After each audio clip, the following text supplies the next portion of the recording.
That would be incredible if SMU and Dow were both to represent in the Final Eight's big return to Halifax.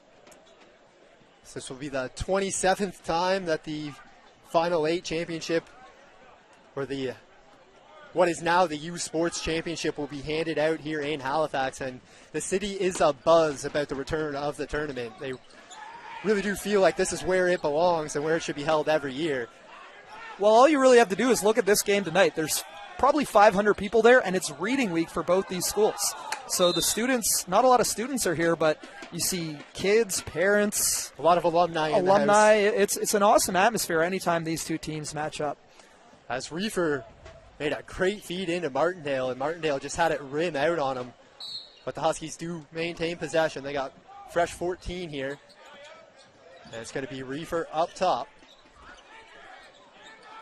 Reefer looking for Martindale again, and going to be turned over. Stamberger with the steal. Tigers back the other way. The Huskies want to see Reefer attack that matchup when Ryle Stroud switches onto him.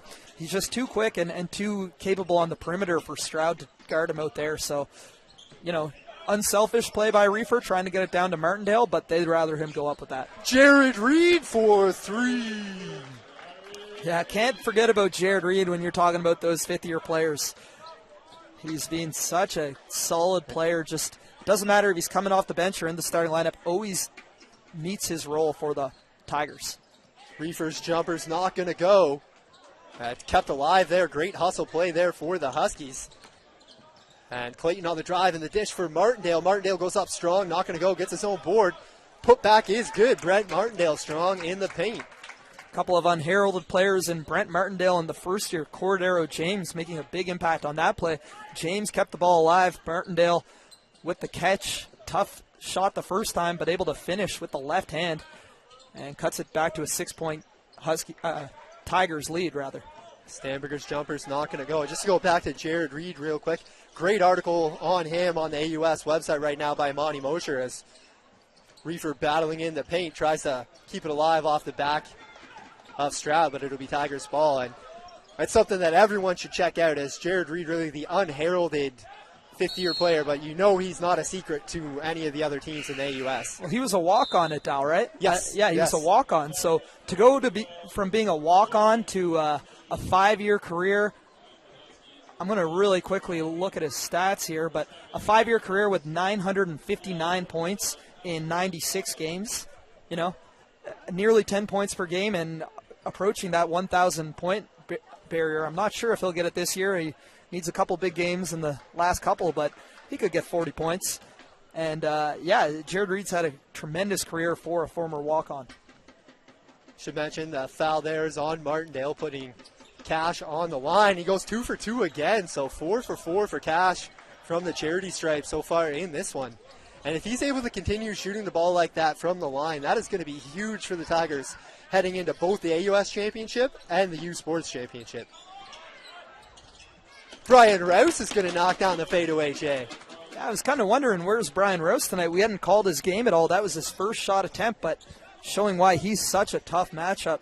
His jump shooting has gotten better and better over time, but his number one skill is still his ability to knife into the lane and make impossibly difficult finishes, as he's done his whole career. He really has incredible hops, as Cash with the take, not going to get it to go, but he's on the line again. Foul will be on Lual, as he has that ability to just hang in the air. He has those just gravity-defying hops where he goes up and you think he should be coming back down, and he somehow manages to just stay up there, hovering towards the rim. Yeah, and a lot of creativity on the finish, too. He's just another part of this Huskies attack. When you talk about this Huskies team, they're actually missing their lone AUS first-team All-Star from last year, Osmond Berry, their center, who was like an 18-10 guy last season. He's out with a knee injury and will be out all season. Does keep a year of eligibility, so he'll be back next year. But a lot of people kind of wrote the Huskies off when they heard that Berry wasn't going to be ready for the start of the season. They expected him to come back around Christmas time. He decided to play it safe and take the year off, but the Huskies have done a tremendous job of playing undersized and getting contributions from some unheralded players like Martindale. And, they're still right there, 11-6, and with a win tonight would keep their hopes of a first-round bye alive. It's so important It's talking about team sports. When you have an injury, next man up, you really have to fill in, and you can't replace a player like Barry with just one person. It needs to be a collective team effort, and as you just called it, Huskies have been able to do that to this point this year. But James on the take. Great finish by James. Yeah, Cordero James has really come on lately. Struggled with his shot in the first half of this season, but now he's up to around 5 points per game. The first year out of Vaughan Academy, Andrew Wiggins' alma mater in Woodbridge, Ontario. Oh, Stamberger's going to knock down the three there. Great pass from Ryan Hornet all the way cross court. Stamberger with the open look, and he'll knock that down. Yes, Finn knocking down a three. That's his second in the game, and the Tigers shooting the lights out, 6 of 10 from beyond the arc in this one. That Rouse jumper's not going to go. Rebound by Reed, and I know we've been talking about it all season. Really the biggest difference in Stamberger's game now is his ability to drive and be aggressive at the rim. Yeah, he's gotten a lot stronger, a lot more athletic, and that opens up things for him on the perimeter as well. I know you had a great call of a big monster dunk he had on against UMB 2 weeks ago, but you know, still his bread and butter and his most consistent thing is his three-point shooting.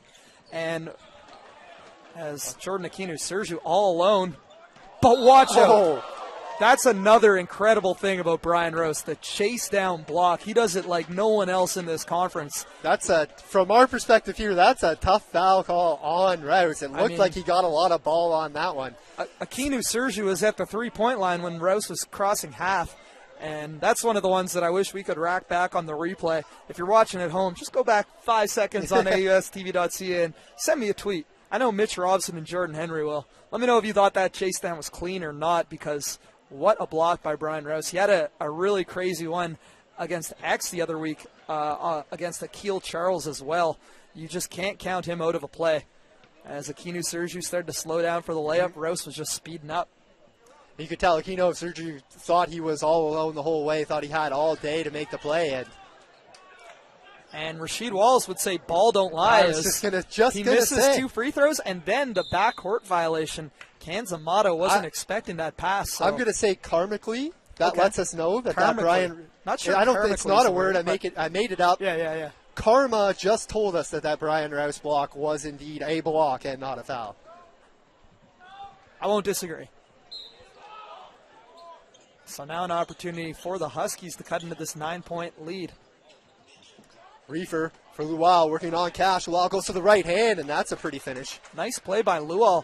You don't really see him work too often with his back to the basket. He certainly can do it, but he's got 6 inches on Cash down there, so that's a high-quality shot.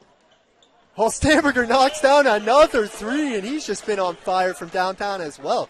So you've had Kanzamata, Stamberger, and then Reefer all just really filling it up from beyond the arc. Yeah, Kanzamata and Stamberger have combined to shoot 6 of 7 from beyond the arc. Reefer's 4 of 4, so he's really kept the Huskies in it, but it's a 10-point deficit now, and they just turned it over. Reefer can't believe it. I think he thinks that one went off the Tigers' hand, but they are going to call it off of Reefer, and it will be Tigers' ball. And the Huskies